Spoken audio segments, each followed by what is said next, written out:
You are listening to the People Centric Podcast, where we talk through the toughest challenges that people face at work and give practical advice to fixing those challenges. Thanks for joining our movement to create workplaces that are happier, healthier, aligned, and empowered by putting people at the center of all that we do.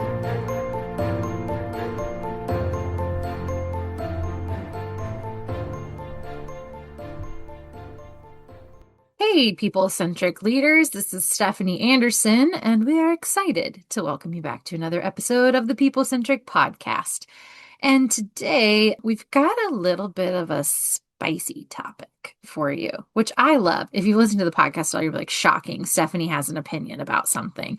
But I'm excited to bring this topic up because it's something that we hear somewhat often from people in our line of work, a complaint that we hear.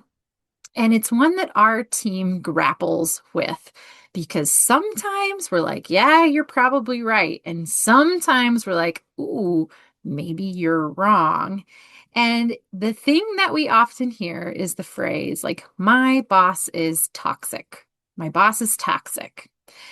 And this is where I think it's going to be an interesting conversation with our team today, because like I said, I think sometimes we'll hear stories and we'll be like, wow, yeah, if those things are true, maybe we agree. But then sometimes we hear the stories and we're like, maybe it's not your boss. Maybe it's you. Or what if both are true? So I want to introduce our team who's here on the podcast with me today and then start us with a story from a friend I've heard recently. Maybe we can diagnose this. So with me today, I've got Diana Royalty and Philip Herzog. Hello. Say hello. Salutations. Hello. Hello. Salutations. Can you hear me? We When can you hear said you. that, it reminded me of the pig from Charlotte's Web. I thought Where the he was like, exact same thing. salutations. I was like, oh, The exact same thing. it's Yep. Wilbur. So cute. Wow, I should be very careful if I start getting associated with a pig. That's not the Oh, he's vibe. a sweet pig. Yeah, a He's great piglet. pig. He's a great pig. Yeah. Yeah. But, well, anyhow. So, but I agree. I thought that too.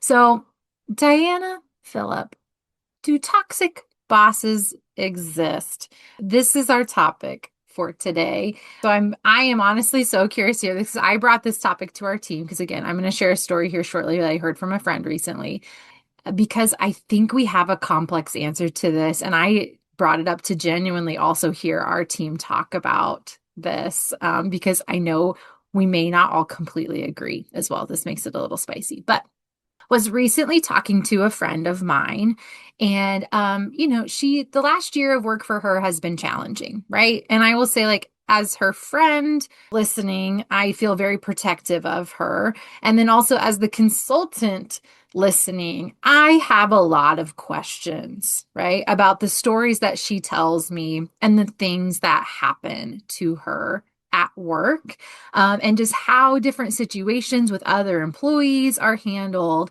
But she brought this up recently because it feels like her boss has turned on her. Okay.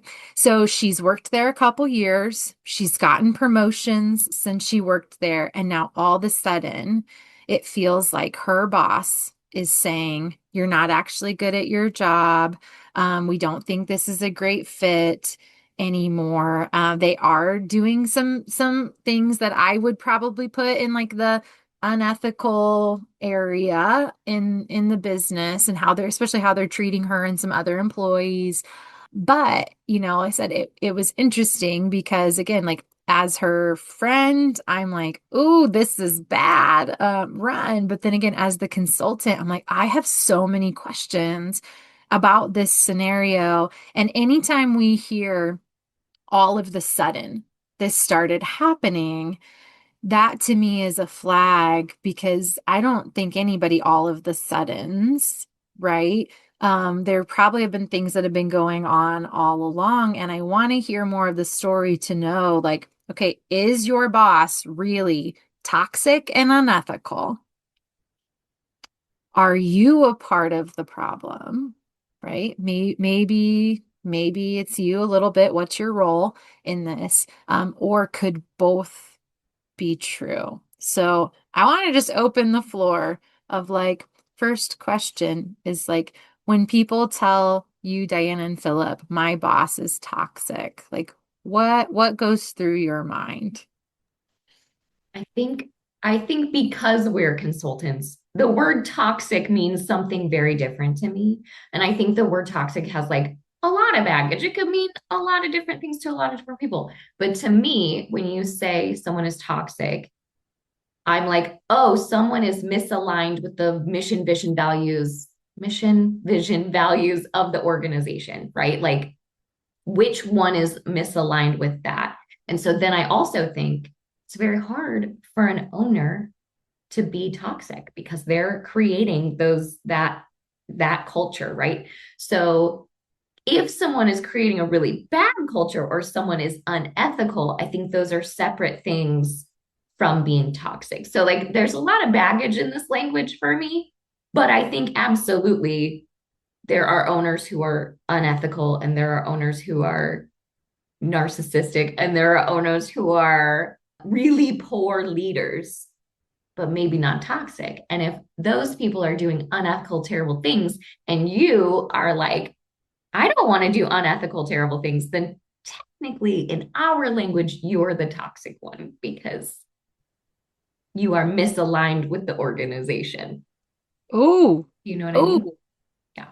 yeah, yeah. Yeah. So I think there's a lot of language there that's just, you got to unpack a little bit first.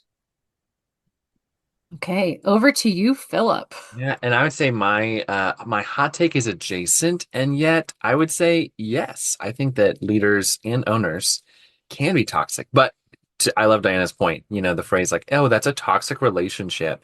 People say that all the time about people that they're with or people that their friend is with that they don't like. And it is a different meaning when we talk about that alignment piece. I love how Diana put it. I always like to imagine if, and maybe that's because I would say that there are, for me also, that ethical or moral mission, I think impacts the goodness to society and community. So if there's a company that's mission is to destroy all bumblebees on the planet so that their special patented bumblebee replacement tools could be sold at a high profit, that would be a terrible company. That would be terrible. The leader could have every great leadership skill in the book, but they'd be doing bad things. This leader could also be really bad at destroying all the bumblebees. Either way, if you're aligned with that organization, you would also be like, we are going to profit off of the death of all the bees. So I think that a mission's goodness or badness is less often what people talk about, but I think sometimes they do point out if someone says, I really don't like my boss. Well, it could be a company that really clearly says our priority is profit and not just some of it, a ton of it. And so if someone says, I have a toxic boss, it could be like, no, you're actually literally misaligned because the greatest mission of the organization is not matched with you. Like you actually care about something entirely different, which is profit and something else. So I think that it is impactful when people say my boss is toxic. That's a really big story. And so to your point, I think, well, what are all the dynamics there? What does that mean? But the reason I think an owner could be toxic, even if their company is great, I think we have met people in the past who, if you think of it as engagement, they're engaged, they're all in, or they're disengaged, like, or toxic, like, I'm really misaligned. Like, have you ever met a business owner who held on to the reins of the company because they didn't know what else to do and they were beyond disengaged, and that led to a decrease in engagement of others? I look at that as toxic. So it's less common, but it could happen. Yeah, I agree with that. And I think one thing I'll add here is, we're using some language of like engaged, disengaged, toxic. And just to throw out, in case you haven't heard us talk about this before, a lot of that language kind of originally comes from Gallup, does like a national and a worldwide like workforce engagement metric. And the language that they originally used said an employee is either engaged, disengaged, or toxic in the workplace. So engaged is like, I'm completely aligned with where we're going. I'm all in. I love our team, right? Which means I'm using my strengths and skills as best I can at work. Disengaged would be like, I'm here. I'm completing my work.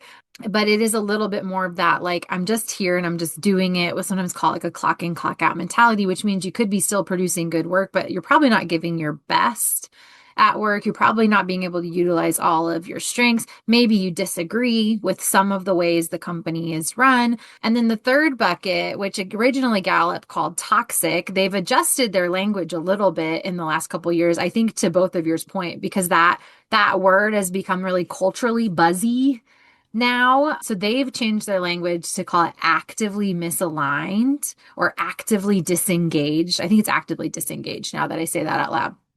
Actively disengaged.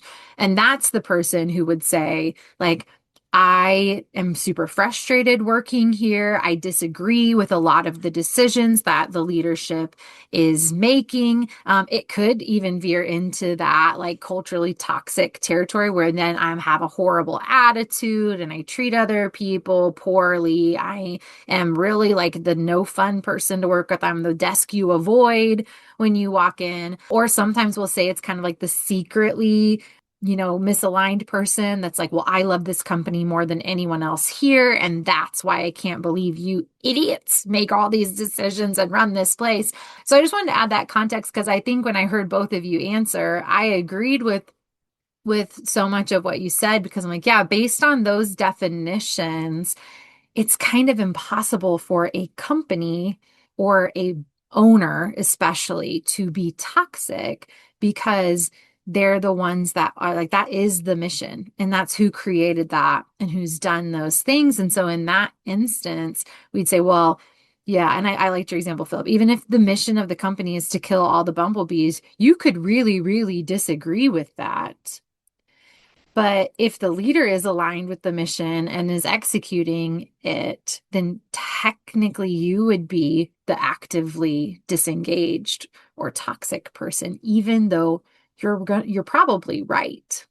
And I will say, I think if we go back to that like cultural understanding of the word toxic, I think there are toxic leaders. I think there are, to what you were both saying, I think there are leaders who treat people poorly and do unethical things in how, and it's not just the like, oh, they're stealing or some of those like those big things, but just like in how they treat the team. And it's those little like those microaggressions that make you feel like you're death by 1,000 paper cuts of the sly things that are said or the underhanded things are working around you in a way that feels really intentional. Or maybe it is like actually saying unkind things to you or other people on the team or making decisions for the business that hurt the people inside the company.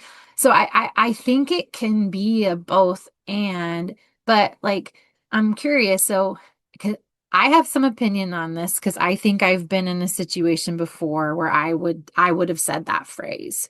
And well, in fact, I did. I said that phrase like my leader's toxic. And I did some evaluation and now, hindsight is 2020. But I'm curious what you would both say is like, okay, if I'm in that position and I feel like my boss is toxic, how do I evaluate? Am I the one who's misaligned or not? Or is something bad happening here that really like violates some values or boundaries for me? Like how do I know?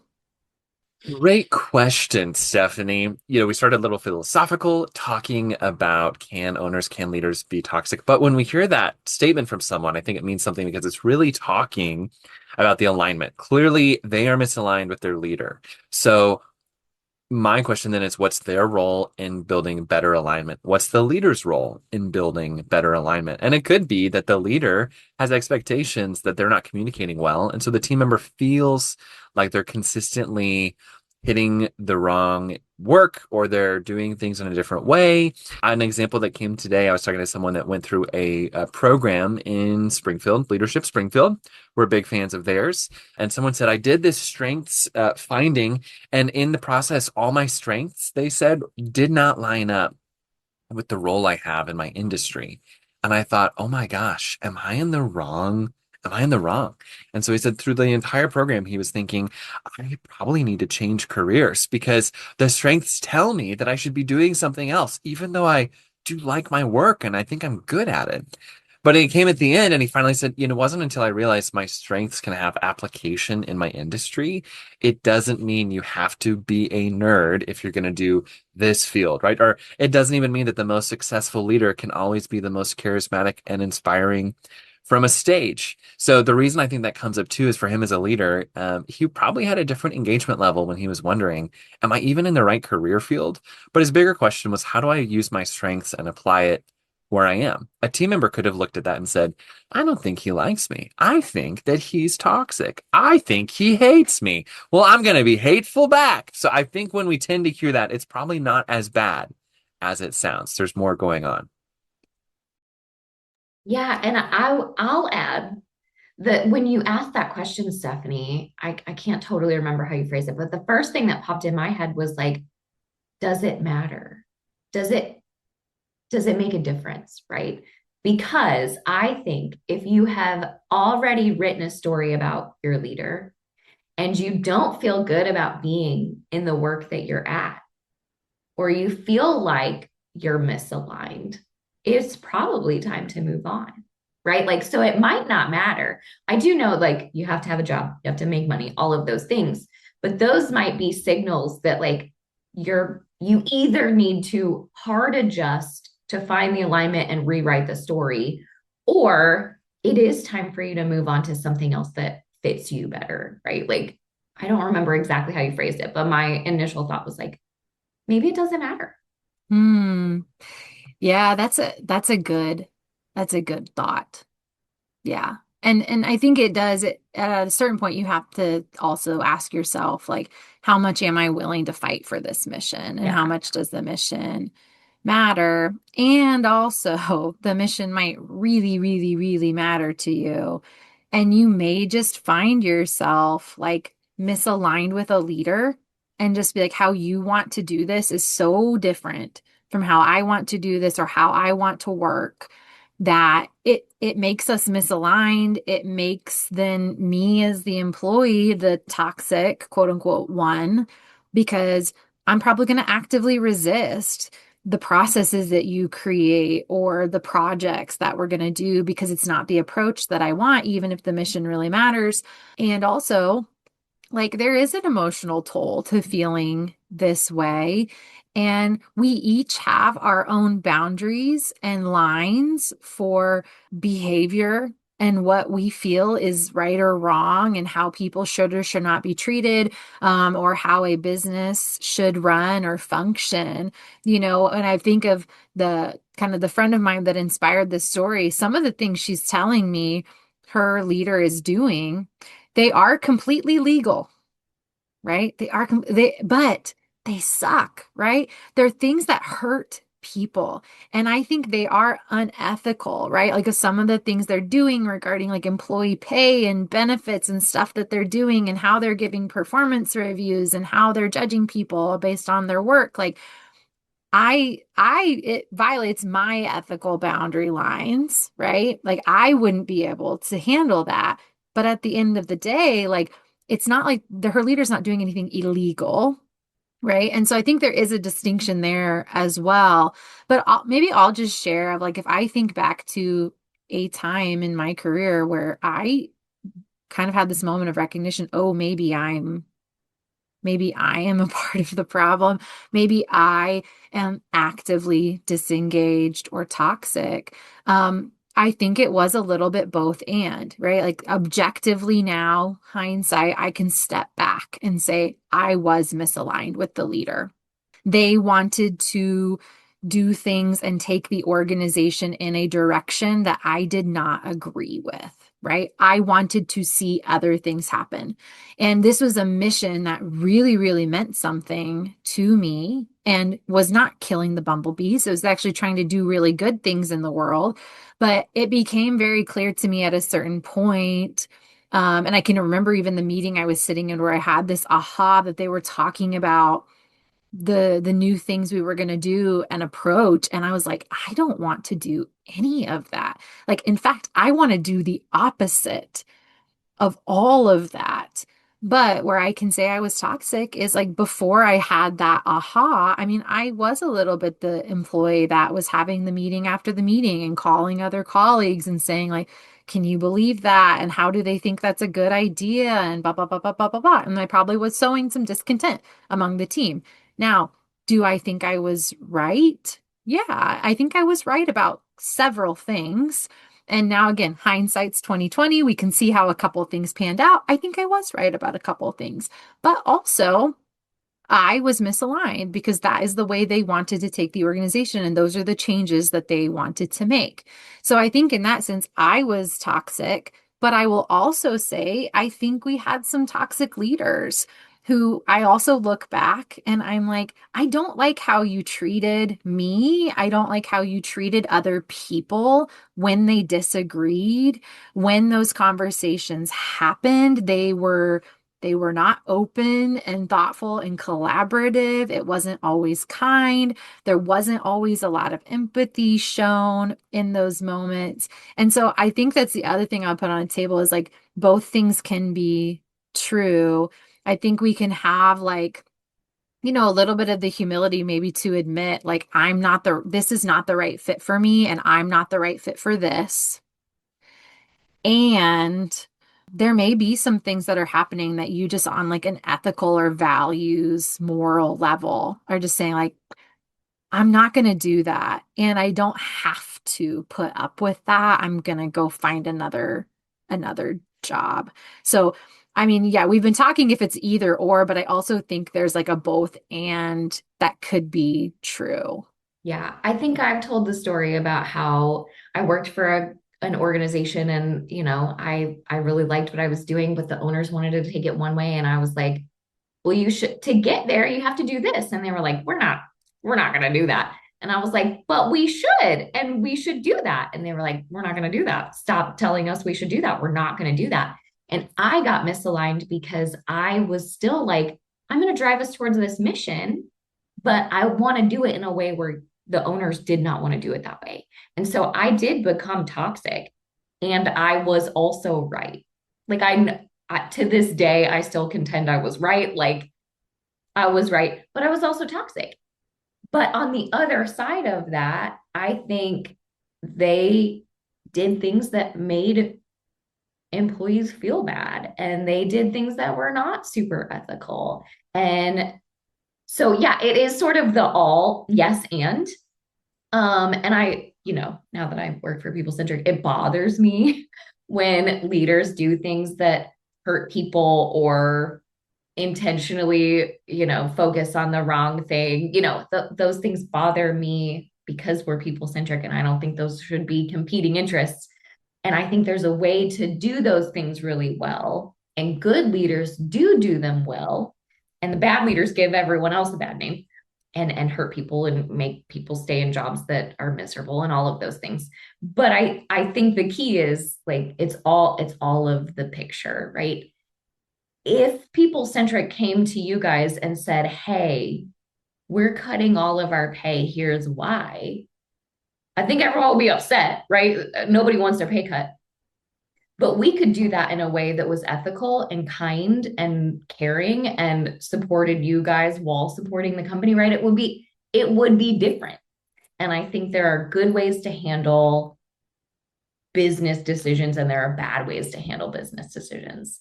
And I think that's what this kind of comes down to is like, are people handling it well? Are they being good leaders and good stewards of the people that they have hired? And when leaders stop doing those things or don't think about those things, that's when it becomes a very hard workplace to live in. I think I heard the phrase recently. Someone said, that dog will hunt. That dog you described will hunt. That was so good. I'm moved. I think that's so exciting too, what you shared, Diana, that idea of the people stewardship, essentially, just kind of that concept. You could make a really great decision. You could make a really hard survival decision. Cut the pay of your team so you can survive a quarter that's low. You can do that in a way that's really great. You can do that in a way that's really bad. Both will hurt, but there's one that hurts, but then builds trust. And I was thinking, a lot of our teams we work with, we talk about it as a team. We have some client choice. There are clients that we really choose to work with. And sometimes there are folks that come into, our circles and say, I want to work with you. I need you to fix my team. All these dummies can't figure anything else out. And it's all their fault. And we might still say, okay, let's talk about this. Let's work on it. Let's see what we can do. But a leader that does not succeed, that's not good with people stewardship, is the leader that's like, look at how far I've come and look at what I've done. And I think our team will step back and say, hey, good on you. But step back and think about where you're trying to go and how much farther and better you could do it if you have the right people and the right systems. And so that's why that how is so important as opposed to just the why. Yeah, I agree. And I like how both of you framed both of those things. Because, yeah, like sometimes leaders do have to make unpopular decisions, right? And we've been using this example of like cutting pay. I mean, yeah, like businesses can do that. And sometimes leaders have to make really hard decisions to be like, well, I can either like reduce pay and benefits for a period of time, but we all survive, or like I have to choose to lay off people, or maybe the business doesn't make it. And what I'd say for that from the employee perspective is like, you don't have to like that or agree with it.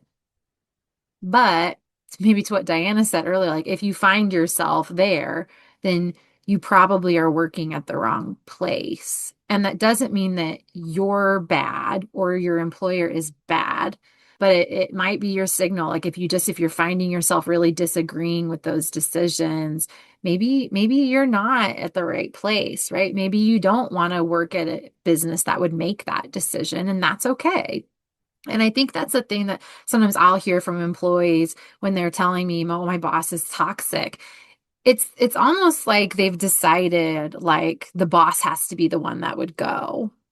And this is the hard, crappy truth I'm just going to say, is it's not very often that then that leader is the one that goes. And so sometimes you have to just kind of have a reckoning of self and say, like, maybe I do disagree with everything here.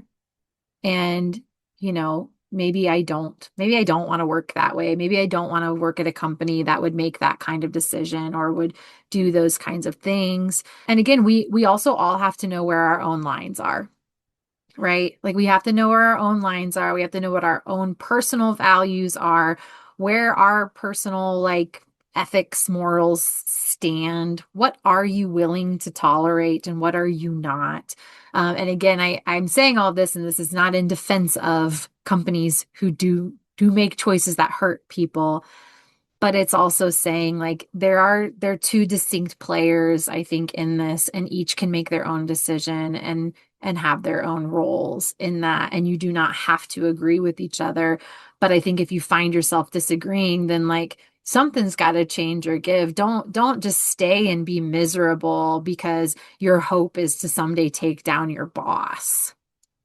Like don't do that to yourself. And again, like Diana said, like we all have to work. We all have to make money. Like I know very few people who just are like, I can just afford not to work and do anything. But maybe it is time to look for something different if you find yourself in that position, and you don't have to wait for the boss for somebody to finally see it or hold them accountable or do X, Y, and Z. Like you can just exit, and that's a totally okay thing to do.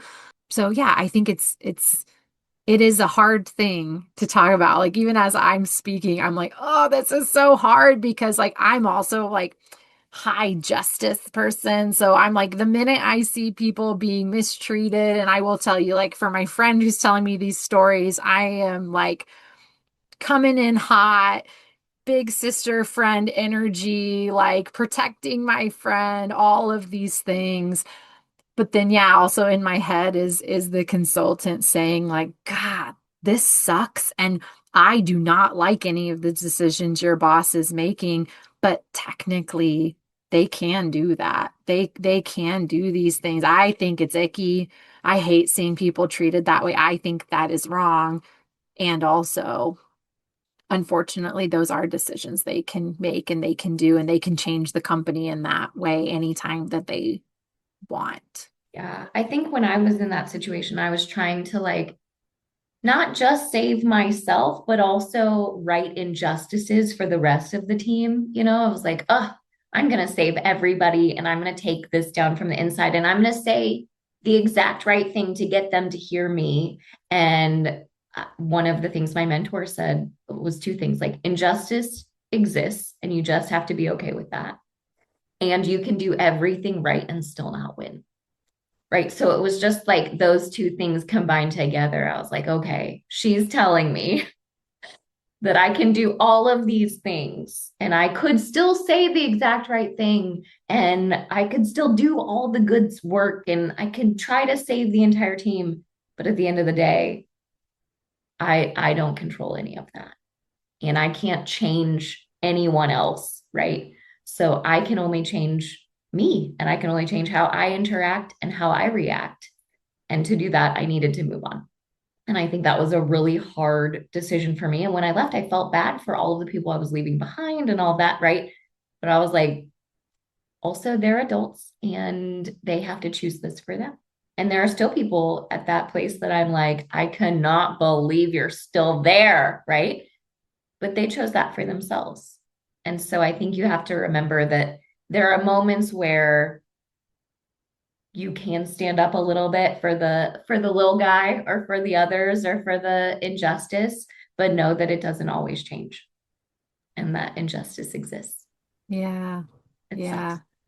It does. And I think I think you can express disappointment and frustration. I think it's okay to say this is why I am leaving, right? But I also think there is a professional approach to doing that, which if you need advice on that, let us know.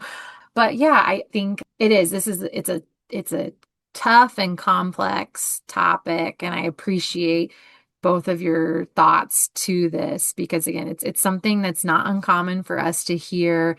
And it makes us ask a lot of questions and want to lean in and figure out like, okay, where is misalignment happening? Or where are boundaries being crossed that are uncomfortable or maybe unethical? And where are those lines and what's actually happening when we hear someone say, my boss is toxic? So, well, anyone else have anything to add to this? Any final thoughts? My final thought is just that this is why leadership matters so much, right? And I think why psychological safety matters even more. I think a great leader creates a team where there is that, and that space where I can come and raise my hand and ask ideas or challenge or even push back. If I can fight decently, healthily, then we can come back and move forward together. That's the mark of a great leader. And it matters because I think there's a lot of teams where if someone tells us, I have a terrible toxic leader, after they leave, there's just very different open conversations, right? Many times that leader is typically surprised that team member's frustrations were caused so much by them. They didn't know. So I sometimes think about how much leadership feels like being a bull in the china shop. You're bumping into a lot of people you don't always know. So be a present leader, build psychological safety, and always remember your role as a leader carries far more influence than you probably think. Yeah. Well said. Well, we hope this has been helpful to you today, or maybe at least an interesting thought process to go through. So yeah, we hope this has been good. If you have other ideas or topics you'd love for us to tackle, send them our way. I know we say that often, but a lot of the ideas that we talk about in the podcast come from other people. So we'd love to hear what are the things you'd love our team to kind of break down or dissect or talk about. And yeah, listen to the outro for how to get a hold of us. But we hope the rest of your day is great, and we'll see you back here soon. Thank you for listening to the People Centric Podcast. We are so grateful for you joining us every week. If you like this content, please like and subscribe. Also, feel free to share on your social media with everyone that you know. It really does help us. If you would like to contact us, I have put our information in the show notes. Please reach out anytime. We love hearing from you. We will be back next week with a new topic. Until then, be well and lead well.